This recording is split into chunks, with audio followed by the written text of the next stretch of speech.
In recent दिनों में share market में एक आईपीओस का और म्यूचुअल फंड मार्केट में एनएफओ का एक लगभग कहते हैं ना जैसे महापूर वैसे आ रहा है। हर नए नए फंड्स है वो इंट्रोड्यूस हो रहे हैं। जिस प्रकार शेयर मार्केट में नए नए आईपीओज आ रहे हैं उसी प्रकार यहाँ पे भी एनएफओज आ रहे हैं। अभी जो कि एक कैटेगरी है जहाँ पे काफी जो म्यूचुअल फंड हाउसेस है उनका जो स्कीम नहीं है वो कैटेगरी अभी फिलअप होना शुरू हो जाएगी। अभी रिसेंटली 7 सितंबर मुझे लगा नेक्स्ट सितंबर के 5 या 7 की तरफ के और 20 के बीच में कोटक का जो है एक flexi cap multi cap mutual fund का एनएफओ है। तो ये मल्टी कैप एनएफओ जो आ रहे हैं ये तो शुरुआत है और उसके बाद और भी म्यूचुअल फंड्स जो स्कीम्स है उनके जो हाउसेस है उनके मल्टी कैप के जो है वो फंड्स जो है उनके एनएफओ आने के चांसेस बहुत ज्यादा है। तो इसीलिए मैंने सोचा कि मल्टी कैप क्या है फ्लेक्सी कैप क्या है इन दोनों का कंपैरिजन करके आपके लिए कौन सा टाइप का जो स्कीम है वो आपके लिए ठीक या बेहतर रहेगा या आप ठीक तरह से चुन सकोगे, इसके लिए आज मैं ये वीडियो बना रहा हूं। देखिए, अगर आप इस चैनल पे पहली बार आए हैं और अगर आपने अब तक सब्सक्राइब नहीं किया है तो सब्सक्राइब जरूर कर देना और सब्सक्राइब करते हुए बेल आइकॉन दबाना ना भूलना, क्योंकि जब आप बेल आइकॉन दबाते हो तो जब भी मैं कोई नया वीडियो अपलोड करता हूं तो आपको उसका एक अलर्ट मिल जाता है। तो चलिए देखते ये मल्टी कैप और फ्लेक्सी कैप में क्या डिफरेंस है और ये दोनों कैटेगरी आपके लिए कैसी है। तो पहले जान लेते हैं कि ये दो कैटेगरी क्या है। देखिए, इसका एक बैकग्राउंड है। पहले कैसे था कि जब सेबी ने 11 सितंबर को जो पहले मल्टी कैप जो थे वहां पे कैसा था कि पहले मल्टी कैप में सेबी की तरफ से कौन से मार्केट कैपिटलाइजेशन में कितना % निवेश होना चाहिए उसके ऊपर कोई भी बंधन नहीं था। 11 सितंबर 2020 को सेबी ने ये जो मल्टी कैप जो फंड थे उनके ऊपर स्मॉल कैप लार्ज कैप और मिड कैप में कितना % कम से कम एलोकेशन होना चाहिए उसके ऊपर अंकुश लगा दिया। तो वो सर्कुलर्स के हिसाब से था कि मल्टी कैप फंड में कम से कम 25% जो होगा लार्ज कैप होगा, कम से कम 25% मिड कैप होगा और कम से कम 25% जो है वो स्मॉल कैप होगा। तो क्या होता है कि ये मल्टी कैप का डेफिनेशन है वो स्टैंड ट्रू करता है।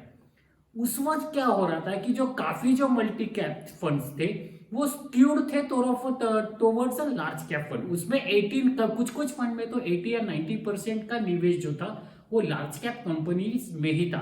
तो फंड का नाम तो होता था फ्लेक्स मल्टी कैप फंड, लेकिन उनका निवेश जो था वो लार्जली लार्ज कैप की तरफ स्क्यूड था।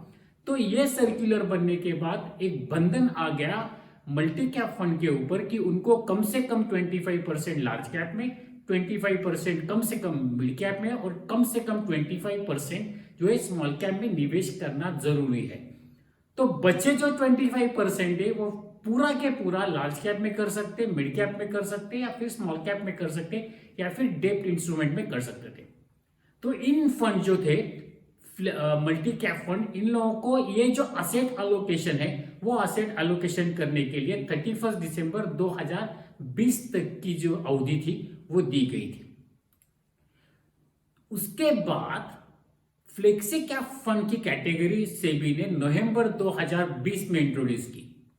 अब ये इंट्रोड्यूस करने की वजह भी ऐसी थी, जैसे मैंने कहा कि काफी जो मल्टी कैप फंड थे उनका लार्ज कैप की तरफ एलोकेशन ज्यादा था। तो उन लोगों को अगर एलोकेशन ठीक करना हो तो उनके ऊपर प्रेशर था कि उनको लार्ज कैप जो स्टॉक्स है वो अपने पोर्टफोलियो में से निकालने पड़ेंगे और उसकी जगह स्मॉल कैप और मिड कैप स्टॉक को ऐड करना पड़ेगा। तो ये एक्सरसाइज करते वक्त वहां पे चांसेस थे कि निवेशकों के हित में ये जो चेंजेस है या फिर ये पोर्टफोलियो में इतना बड़ा रातों रात जो चेंजेस है वो निवेशकों के लिए ठीक होगा या नहीं। इसके लिए फिर सेबी ने फ्लेक्सी कैप एक नई कैटेगरी का ऐलान किया। इस कैटेगरी में कैसा था कि फ्लेक्सी कैप मतलब लार्ज कैप, मिड कैप और स्मॉल कैप में फंड मैनेजर उसके अपने इच्छा के अनुसार एलोकेशन कर सकता है, चाहे तो वो पूरा के पूरा एलोकेशन लार्ज कैप में कर दे, चाहे तो पूरा एलोकेशन मिड कैप में कर दे, चाहे तो पूरा एलोकेशन वो स्मॉल कैप में कर दे, या फिर इन 3 कैटेगरीज का उसके हिसाब से जो ठीक रहेगा उसके बराबर वो एक एलोकेशन परसेंट जो है वो पोर्टफोलियो में कर सकते हैं। तो उसके बाद क्या हुआ कि काफी जो मल्टी कैप फंड्स थे उन्होंने रीकैटेगराइज किए उनके फंड जो थे वो फ्लेक्सी कैप के लिए। क्यों किए? तो देखिए, जैसे मैंने पहले कहा कि उन लोगों को एलोकेशन जो था वो ठीक करना पॉसिबल नहीं था, इसके लिए उन लोगों ने जो मल्टी कैप फंड थे उनको फ्लेक्सी कैप कैटेगरी में चेंज कर दिया। तो जैसे कि देखा, इट कुड बी हैव, जैसे HDFC जो इक्विटी फंड है उसका जो पूरा ईवीएम है वो करीब करीब लार्ज है और उनका 70-80% के करीब करीब लार्ज कैप में था, जैसे मैंने यहाँ पे स्क्रीन पे दिया है।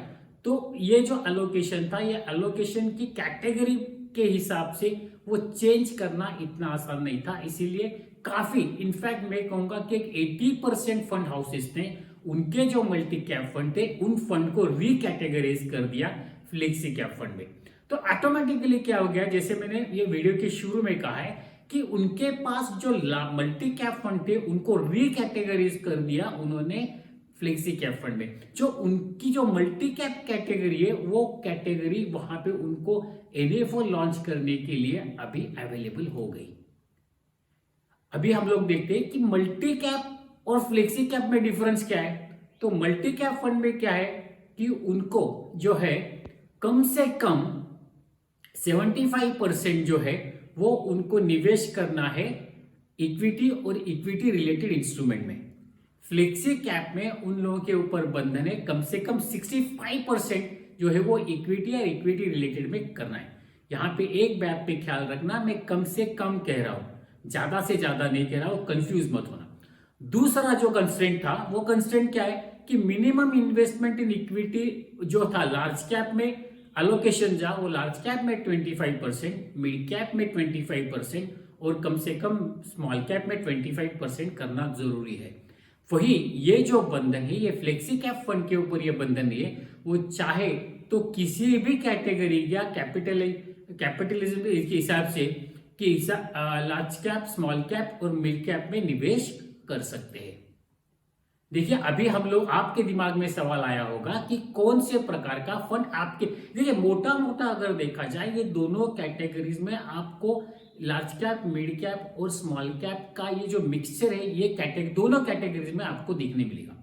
लेकिन आपके हिसाब से कौन सा ठीक है? देखो, अगर आप चाहते हो कि आपका फंड मैनेजर ये डिसीजन लेने के लिए एक राइट पर्सन है कि आपका लार्ज कैप कितना होना चाहिए, मिड कैप कितना होना चाहिए और स्मॉल कैप कितना होना चाहिए, तो आप फ्लेक्सी कैप फंड में अपना निवेश रख सकते हैं। लेकिन अगर आप चाहते हैं कि आपका फंड मैनेजर पूरा के पूरा लार्ज कैप या मिड कैप में ना करके एक मिनिमम लेवल पे तीनों जो लार्ज कैप, मिड कैप और स्मॉल कैप में आपके इन्वेस्टमेंट का निवेश होना ही चाहिए, तो आपके लिए ये मल्टी कैप कैटेगरी जो है वो आपके लिए ठीक रहेगी। अभी कुछ 4-5 फंड आपको इस कैटेगरी में अभी भी मिल जाएंगे और अभी NFO आना शुरू हुआ है, जैसे मैंने कहा वीडियो के शुरू में कि नेक्स्ट अभी 7 सितंबर को कोटक का NFO है। तो ऐसे जब NFO आएंगे तो आपको वहां पे इस कैटेगरी में निवेश करने के मौके जरूर मिलेंगे। देखिए, यहां पे मैंने आपको ये दोनों कैटेगरीज क्या है, इन दोनों कैटेगरीज के डिफरेंस क्या है वो आपको समझा दिया है। जैसे मैं हर बार कहता हूं, मैं जो ये वीडियो बनाता हूं ये वीडियो प्योरली ट्रेनिंग पर्पस है, ये आपके लिए निवेश की सलाह नहीं है।